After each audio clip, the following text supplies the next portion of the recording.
Bonjour tout le monde, nouvelle vidéo. Si vous regardez la vidéo alors que vous avez déjà vu la dernière, vous allez vous dire mais merde, en fait il est habillé de la même manière, c'est quasiment rien n'a changé, c'est normal. Euh, c'est tourné le même jour, littéralement à 5 minutes d'intervalle, le temps d'aller faire un petit tour au pipi room. Je me suis juste dit que au lieu de regarder une vidéo d'une heure où on sait pas de quoi je vais parler et ce qui nous intéresse peut-être c'est très difficile à savoir, bah là ça va être sur des sujets beaucoup plus précis et ce sera plus sympa pour vous de regarder des vidéos, voilà. Enfin bref, c'est pour ça que c'est tout pareil. Dans la dernière vidéo, j'avais parlé du fait que euh, j'avais parlé de confiance en soi dans le monde de la photo, donc c'est un peu le sujet qu'on va avoir aujourd'hui.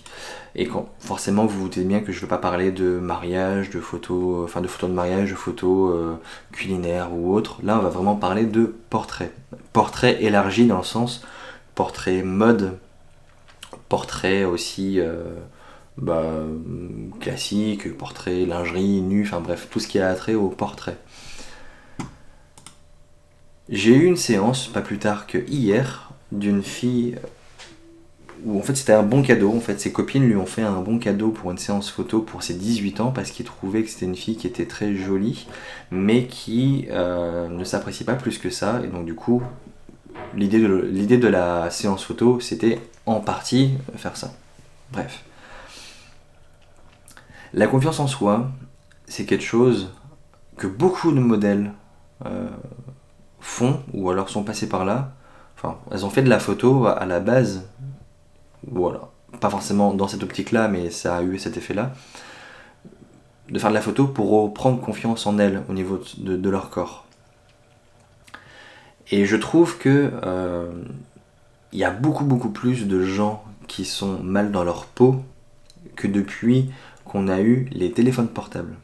Alors certes, avant, il y avait aussi pas mal de non-confiance en soi par les médias, les grands groupes, les magazines, voilà, qui avaient des mannequins typés d'une certaine manière, qui pouvaient faire complexer, etc. et tout, ça c'est une réalité, mais c'est d'autant plus accentué selon moi depuis qu'il y a les téléphones portables. Pourquoi ? Parce que depuis que vous avez vos téléphones portables, bah, vous faites des photos. Et c'est très bien, il faut faire des photos, ça fait des souvenirs. Le souci, c'est que faire une photo, c'est pas juste on fait comme ça, on se prend en photo et voilà. Ce qu'il faut savoir, et ça c'est ce que très peu de gens savent, faire une photo, c'est forcément mettre son sujet en valeur. Et il y a plein de techniques par rapport à ça. Ça peut être au niveau des couleurs, de l'angle qu'on prend, de comment est positionnée la modèle, enfin, il y a plein de réglages. Et le souci, c'est qu'avec ce téléphone-là, enfin, les smartphones, vous prenez des photos, mais à chier, mais vraiment à chier. Et c'est pas grave. Moi, mais quand je cuisine, c'est pas forcément de la haute qualité parce que je suis pas chef cuistot, donc c'est tout à fait normal. Mais en fait, c'est que bah, vous prenez souvent votre téléphone un peu en mode comme ça, avec un angle qui est vraiment bizarre, avec une qualité qui est pas fou, mais du coup, ça déforme un petit peu votre visage. La qualité, c'est de mieux en mieux, mais la qualité n'est pas forcément toujours au rendez-vous. Et en plus de ça, bah, quand vous faites ça, euh, vous prenez pas forcément avec une belle lumière. Enfin voilà, il y a plein de choses qui font que indirectement tout est fait pour que ça ne rentre pas bien avec vous. Et le meilleur des photographes, si jamais il fait la même chose avec son téléphone portable, vous vous trouverez moche dessus. Et c'est en ça que les séances photos sont importantes. Ah, je croyais que ça enregistrait pas, mais si. Et c'est en ça que faire des photos avec un photographe dans des conditions de shooting photo, ça aide énormément à reprendre confiance en soi. Il y a déjà une modèle qui m'a dit ouais mais moi j'ai un peu l'impression de jouer un jeu, de jouer un rôle en fait là-dedans. Et, euh, et j'ai compris pourquoi elle a dit ça, mais là où j'étais pas spécialement, on va dire, d'accord, c'est que je lui dis tu joues pas un rôle. Là tu vas, enfin en fait elle m'avait dit ouais mais là j'ai vraiment l'impression que bah écoute, bah là en fait on fait les photos, certes c'est bien, mais quand, dans la vraie vie je ressemble pas à ça. Je veux dire si tu ressembles à ça. Mais c'est juste que quand tu te regardes, quand tu vois des photos de toi, c'est des photos où bah t'es pas mis en valeur. On connaît tous ce truc de quand t'allumes sans faire exprès la caméra de ton téléphone, t'as une tête un petit peu à la con ou quoi que ce soit. C'est normal. Mais là où je trouve ça vraiment dommage, c'est qu'il y a ce côté où, en fait, vous êtes vraiment, vraiment, vraiment à avoir des mauvaises expériences par rapport à la photo. Je prends des exemples tout concrets. Si jamais il y a une lumière très dure, donc un gros soleil, aucun nuage dehors, et que quand vous êtes pris en photo, la lumière, le soleil est face à vous, vous allez avoir des ombres très marquées là-dessus. Très très marquées. C'est pas ce qui met le plus en valeur. Peut-être que vous allez avoir une tenue aussi qui ne vous met pas spécialement en valeur.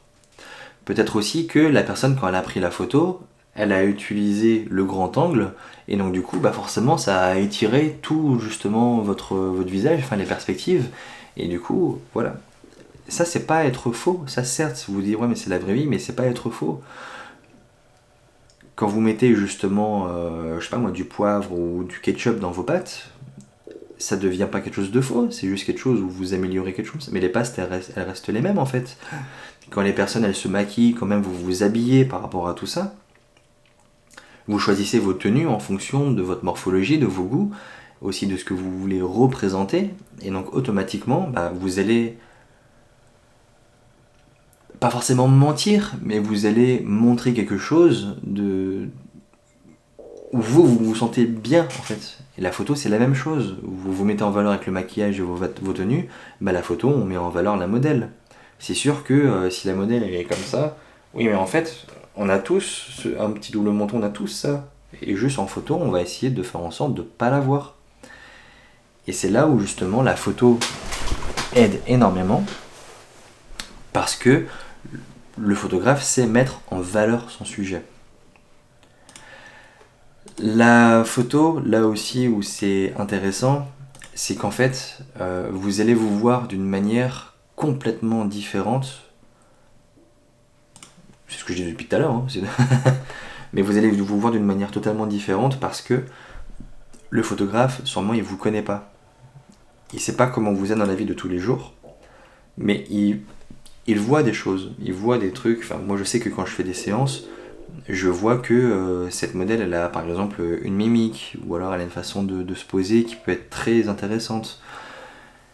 Et pour le coup, quand les modèles font plein de photos comme ça, en fait, elles voient des images d'elles qui sont mises en valeur. Ça ne change pas le fait que ça reste la même personne, que quand elle se regarde dans la glace tous les matins, même nue, elle se voit d'une manière différente. Mais juste que voilà, c'est intéressant de faire des photos parce que ça vous met en valeur. Ouais. Ouh. Et là où c'est assez intéressant, c'est que j'ai vu beaucoup de modèles qui à la base ont commencé la photo parce qu'elles voulaient retrouver un petit peu confiance en elles, et après elles ont réussi à apprécier l'univers et à toujours faire des séances photos, même juste pour le fun comme ça, parce qu'elles se sont dit mais en fait, je suis toujours des fois à aller sur la plage à faire des photos au coucher de soleil ou dans la nature ou quoi que ce soit. Et j'ai toujours des belles tenues, etc. Et c'est ça qui fait que on prend confiance en soi. Et je trouve ça génial. La photo a un pouvoir énorme, dans le côté positif que négatif. Et si jamais vous allez vers des personnes bienveillantes, des photographes bienveillants, et si jamais vous avez très peu confiance en vous, faites des photos. Ça va vraiment vous aider à avoir un autre regard sur vous. Et si le photographe est bon, il vous mettra en valeur. Et c'est surtout aussi qu'il saura faire des photos où vous allez vous sentir bien parce que vous allez vous sentir naturel. Même si quand on est sur le shooting, des fois on a l'impression que c'est pas naturel. Parce que le souci c'est que quand on vous dit hey, photo, etc., vous vous contractez, vous n'êtes pas à l'aise, et c'est ce qu'on appelle la photogénie. Et c'est ça où c'est mauvais. Alors que le photographe, il saura vous mettre en valeur. Enfin bref, j'ai déjà répété plein de fois la même chose, je pense que vous avez compris l'idée. Et ça revient à ce que je disais aussi dans l'autre vidéo. Faire du nu, faire de la lingerie, ça va vous donner une autre image de vous, ça va vous donner une autre image de votre corps, et même si jamais vous ne l'appréciez pas, vous pouvez quand même, grâce à un bon photographe, trouver de belles choses en vous. C'est beau. Enfin bref, voilà un peu l'idée générale de ce que j'avais envie de dire là tout de suite, mais Si vous connaissez des gens qui n'ont pas confiance en eux, si même vous n'avez pas confiance en vous, faites des photos et ça pourra vous aider. Ça sera pas facile, je dis pas le contraire, mais ça peut vous aider. Allez, prenez soin de vous. Ciao.